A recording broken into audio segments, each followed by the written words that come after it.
Welcome, my friend, to Next Level Change Success, a change conversation for leaders, project and change practitioners for today and tomorrow.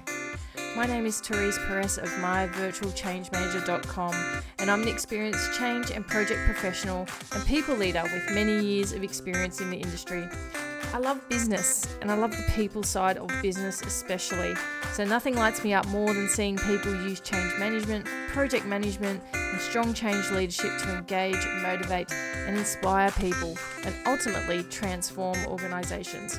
If you've heard about change management and have no idea of what it involves, then you're in the right place. If you know about change management, but you want to take your practices to the next level, then this is where you should be. I'm going to share the stories of my experiences, interview some fantastic people, and I'm going to explore all of the challenges and opportunities that you face in organisations right now. So please join me and let's go and have some fun. Hello, and welcome to another episode of Next Level Change Success. My name's Therese Perez, and I am the founder of myvirtualchangemanager.com. And I would like to pay my respects to the traditional owners and custodians on the land on which I am meeting today, and to both elders, both past, present, and emerging. So today we're going to talk about cyclical change and how it works. We're in the last business quarter of the year. So regardless of whether you're on what I'd say an American kind of calendar year cycle, or whether you're in Australia or in the Southern Hemisphere, or certain business areas where you have a mid-year end of financial year cycle. It doesn't matter. We're heading towards the back end of the year, last quarter, and obviously there's holidays coming up for everyone as everyone finishes off their end of year. And this normally means everyone's trying to shove change through the business. They're trying to get things out before the end of the year. It's an extremely busy time.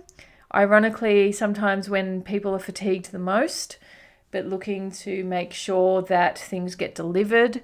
There's oftentimes a logjam that happens of change in November and towards the end of November, heading into December. There are a couple of things to consider. So the things I want to touch on today was what should you consider around cyclical change, and especially around this time of year. One is you should consider the type of change you're introducing, because after you introduce it, you need to embed it. And oftentimes with embedment, you actually need the after hypercare, after sales warranty type support. So after sales change support that you need.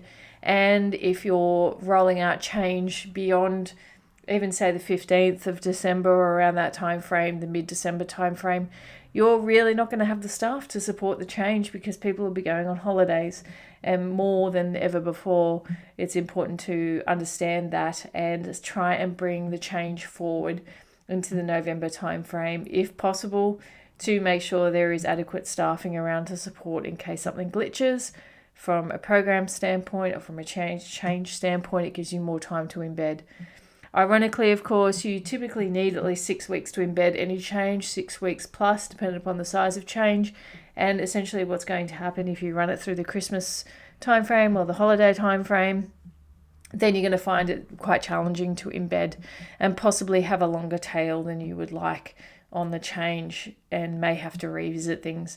It is not great, and I have seen it take place throughout the year for financial changes to go in over that time frame, because once again, staff support is minimal, and when it affects finances, balance sheets, things like that, it can get quite hairy if you're introducing change.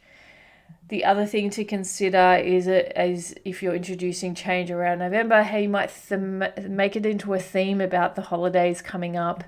Look to incentivize based on that. There could be different incentives if your industry allows, heading into that holiday and festive break, which can appeal to all of the audiences when you look at it from a holiday perspective. From a culture standpoint, and from a diversity and inclusion perspective, I've touched on a little bit around the holiday break and phrasing things around holiday break versus Christmas.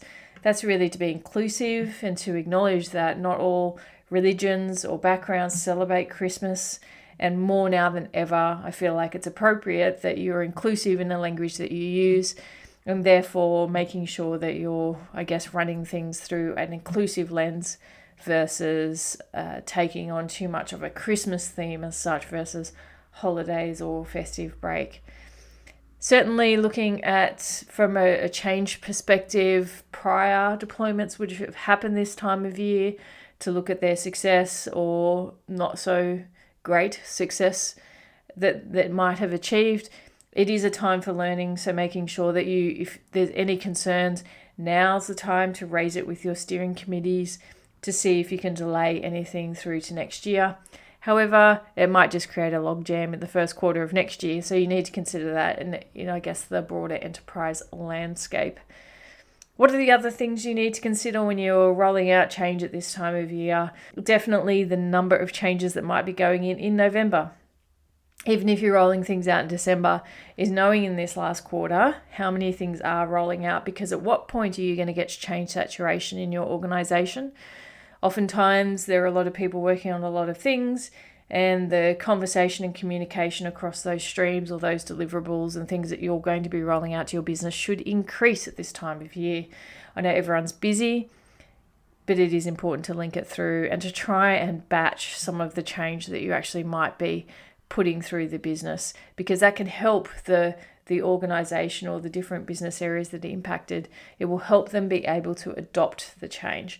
And hopefully by now anyway, if you are introducing sizable change, the business areas are well involved in the creation or development of that change and the change plan, so that they're across it, so that when you're heading up into your go live and your readiness for go live, that every single one of those boxes is ticked off, and that everyone's across your change and ready for it. And that's definitely something that I have covered in another episode earlier this year, was about readiness and how do you know that your business is ready for change. And when it comes to change saturation around this time of year, it's important to make sure that you do have that readiness check, so that everyone is invested, everyone is ready, and everyone is on task to support the change and also the embedment of the change. It's really, really critical. So there's a couple of things, just a quick episode this time to think about this time of year. It is coming up to that happy holiday break, and I can't wait personally. I'm very much looking forward to it. Weather is warming up in Sydney, Australia, so that's why I get very enthusiastic around this time of year, especially in spring. Love the change of seasons. I hope you enjoyed the episode, just short, sharp and sweet this time. You can come across to myvirtualchangemanager.com to continue the conversation. And just remember that change matters because your people matter. Have a great day.